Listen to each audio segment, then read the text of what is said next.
Hello students, I am Shivam Sahu. आज जो हम बात करने वाले हैं क्लास 11th एक्सरसाइज 4.1 में क्वेश्चन नंबर 4 की बात करने वाले हैं। क्वेश्चन नंबर 4 में आपको बोला गया है prove the following by using the principle of mathematical induction. आपको प्रूव करना है by using a mathematical induction. Okay, mathematical induction का यूज करके आपको इस को प्रूव करके बताना है। तो देखिए किस तरीके से होता है मैथमेटिकल इंडक्शन को। आपको यदि प्रोसेस अप्लाई करनी है, सबसे पहले P of one find out करना है, then P of K find out करना है, then after that we need to prove for K plus one के लिए आपको सॉल्व करना रहता है whenever the pk is true। Okay, तो यहाँ पर सबसे पहले p ऑफ 1 के लिए मैं सॉल्व करूंगा, तो मैं यहाँ पर लिखूंगा 1 2 3 प्लस 2 3 4 देन 3 4 5 लिखूंगा plus dot dot dash plus यहाँ पर n की जगह पे यहाँ पे अपन अभी यहाँ पे n की जगह पे यहाँ पर लिखेंगे 1, फिर यहाँ पर लिखेंगे 1 प्लस 1 देन 1 प्लस 2। ओके, तो इस तरीके से लिखा।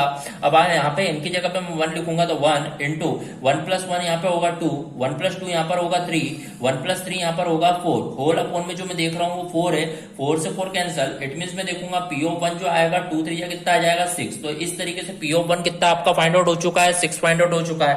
अब पी ऑफ के लिए जब सॉल्व करेंगे देखिए किस तरीके से करेंगे। अब n की जगह पे यहाँ पे k रखना होगा, तो 1 2 3 2 3 4 प्लस डैश डैश डैश आप बोल दीजिए भले ही।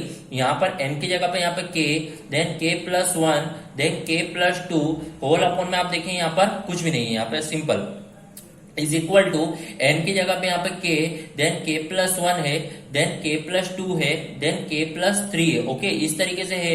होल अपॉन में आप देखेंगे यहाँ पर 4। तो ये आप देखेंगे ये आपका फाइनली आरएच, ये आपने k की वैल्यू रखी तो यहाँ पर ये आपका आरएचएस इस तरीके से आया है। अब यहाँ पर क्या होगा, अब यहाँ पर आप एक स्टेटमेंट बोल दीजिए we need to prove for k plus 1। अब k प्लस 1 के लिए सॉल्व करेंगे whenever pk is true, whenever pk is true। Okay, तो इस तरीके से आपको लिखना होगा। आप k प्लस 1 के लिए जब सॉल्व करेंगे तो आप देखिएगा यहाँ पर p ऑफ k प्लस 1 के लिए जब सॉल्व करेंगे तो यहाँ पर देखिए 1 2 3 2 3 4 डेट डेट डैश। अब n की जगह पे k प्लस 1 रखेंगे तो प्लस n की जगह पे k प्लस 1 देन यहाँ पे k प्लस 1 प्लस 1 यहाँ पे हो जाएगा k प्लस 2 देन यहाँ पे n की जगह पे k प्लस 1 प्लस 2 यहाँ पे हो जाएगा k प्लस 3। तो इस तरीके से k प्लस 1 मैंने पुट करा। अब यहाँ पे भी n की जगह पे k प्लस 1 रखना होगा, तो यहाँ पे मैं रखूंगा k प्लस 1, फिर n की जगह पे k प्लस 1 प्लस 1 यहाँ पे हो जाएगा k प्लस 2 देन फिर मैं देखा n प्लस 2 मतलब n की जगह पे k प्लस 1 प्लस 2 मतलब ये हो जाएगा k प्लस 3, फिर n की जगह पे k प्लस 1 प्लस 3 हो जाएगा ये k प्लस 4। तो इस तरीके से मैंने यहाँ पर पुटअप करा। होल अपॉन में आप देख रहे हैं यहाँ पर जो चल रहा है वो कितना चल रहा है 4। तो इस तरीके से मैंने देखा, जब मैंने k प्लस 1 यहाँ पे पुट करा तो फाइनली मैंने देखा ये आ चुका है। मतलब मेरे को यहाँ पर ये प्रूव करके बताना है। ओके, तो ये प्रूव करना है आपको, ये तो फाइनली पता पड़ गया है। अब इसको यहाँ पे एलएचएस में ऐसा सॉल्व करना है कि ये प्रूफ हो जाए। तो यहाँ पर ध्यान से देखिए, सबसे पहले आपका मेन कॉन्सेप्ट क्या होता है, इसका 1 कम करना। ओके, तो यहाँ पर देखिएगा जैसे मैं लिखूंगा 1 2 3 यहाँ पे लिखूंगा 2 3 4 डेट डेट डैश। जैसे k प्लस 1 में 1 कम करूंगा तो यहाँ पे क्या बचेगा k प्लस 2 में से 1 कम करूंगा तो यहाँ पे क्या बचेगा, 2 में से 1 गया तो 1 देन 1 बचेगा, 3 में से 1 गया तो यहाँ पे कितना बचेगा k प्लस 2 बचेगा। 1 1 यहाँ पे से कम करा, प्लस आप देखेंगे यहाँ पर मैं लिख रहा हूँ same as it is k plus 1 k plus 2 और k plus 3 okay is equal to this. Okay, तो इसको मैं ऐसा लिख दूंगा सेम एज इट इज, ऐसा की ऐसा आएगा। मेरे को तो अब यही प्रूफ करना है ना, बस इसको अब सॉल्व करना है। तो यहाँ पर मैं देख रहा हूँ 1 2 3 से लेकर k प्लस 1 k प्लस 2, 1 2 3 से लेकर k प्लस 1 k प्लस 2 की मेरे पास तो वैल्यू है। तो जब मैंने k की वैल्यू पुट करी थी तो यहाँ पर मैं लिखूंगा जो इसकी वैल्यू है वो क्या है k plus 1 k plus 2 k plus 3 upon 4। तो यहाँ पर मैं लिखूंगा k plus 1 k plus 2 k plus 3 whole upon में कितना है यहाँ पर 4 रख दिया मैंने। देखा फिर प्लस यहाँ पर k plus 1 k plus 2 then k plus 3 okay is equal to मेरे को ये लाना है। ओके, अब यहाँ पर इन दोनों को मेरे को सॉल्व करना है। तो किस तरीके से मैं सॉल्व करूंगा ध्यान से देखिएगा।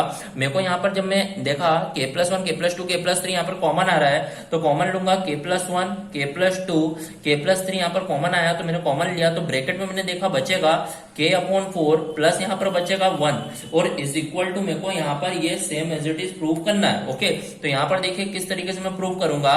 यहाँ पर ये k प्लस 1 k प्लस 2 यहाँ पर हुआ k प्लस 3, फिर यहाँ पर मैंने देखा जब मैं एलसीएम लूंगा तो यहाँ पर बचेगा 4 और यहाँ पर k प्लस यहाँ पे 4 1 जा 4 इज इक्वल टू मेरे को ये लाना है। ओके, अब कैसे लाएंगे देखिए, k+1 k+2 k+3 k+4 और पूरे के अपॉन में 4, बिकॉज ये 4 क्या है, पूरे के मल्टीप्लीकेशन में। ओके, तो यहाँ पर k+1 k+2 k+3 k+4 whole upon में 4 लिखूंगा।